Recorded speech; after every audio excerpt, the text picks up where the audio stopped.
বিশ্বকাপ জুড়ে বিতর্ক আর আর্জেন্টিনা যেন হয়ে উঠেছিল একে অপরের সমার্থক। রেফারিং বিতর্ক, ফুটবলারদের আচরণগত অভিযোগ কিংবা ফাইনালে আর্জেন্টিনার খেলাকে সহিংস আখ্যা দেয়া, সব মিলিয়ে নেট দুনিয়া পরিণত হয় এক ডিজিটাল যুদ্ধক্ষেত্রে। সাথে ফিফার ষড়যন্ত্র তত্ত্ব তো ছিলই। এবার সেসবের বিরুদ্ধে অ্যাকশনে যাচ্ছে আর্জেন্টিনা ফুটবল অ্যাসোসিয়েশন।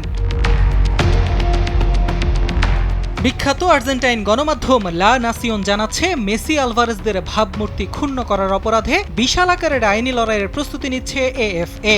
তৈরি হচ্ছে শক্তিশালী আইনি নথি। আর্জেন্টিনা ফুটবল কর্তাদের সাফ কথা, বিশ্বকাপ চলাকালীন লঙ্ঘন করা হয়েছে সব নিয়ম ও সীমানা। এবার তারা এর শেষ দেখে ছাড়বেন আদালতে। নেটিজেনদের এক পক্ষের দাবি, ফিফা নাকি আর্জেন্টিনাকে বিশেষ সুবিধা দিচ্ছে, আবার অন্য পক্ষের মত, মেসিদের সাথে করা হয়েছে অন্যায় আচরণ। ভিত্তিহীন গুজব, এডিট করা ছবি আর অপ্রাসঙ্গিক ভিডিও নিয়ে আর্জেন্টিনার বিরুদ্ধে শুরু হয় ব্যাপক তথ্য সন্ত্রাস। প্রাথমিক তথ্য মতে, মানহানিকর এই প্রচারণার বিরুদ্ধে মানহানির মামলা ঠুকতে যাচ্ছে আর্জেন্টাইন ফুটবল অ্যাসোসিয়েশন।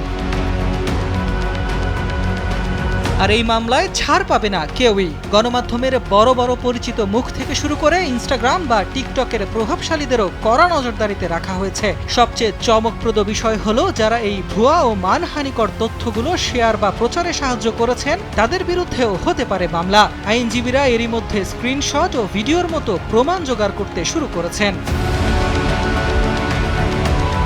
শিরোপা হারানোর তীব্র ক্ষোভ আর মিডিয়ার তৈরি করা ক্ষত কাটিয়ে উঠতে আদালতে যাচ্ছে আর্জেন্টিনা। এই বিশাল আইনি লড়াইয়ের জল কতদূর গড়ায়, সেটাই এখন দেখার বিষয়। আহমেদ নাহিদ, স্পোর্টস ডেস্ক, দেশ টিভি।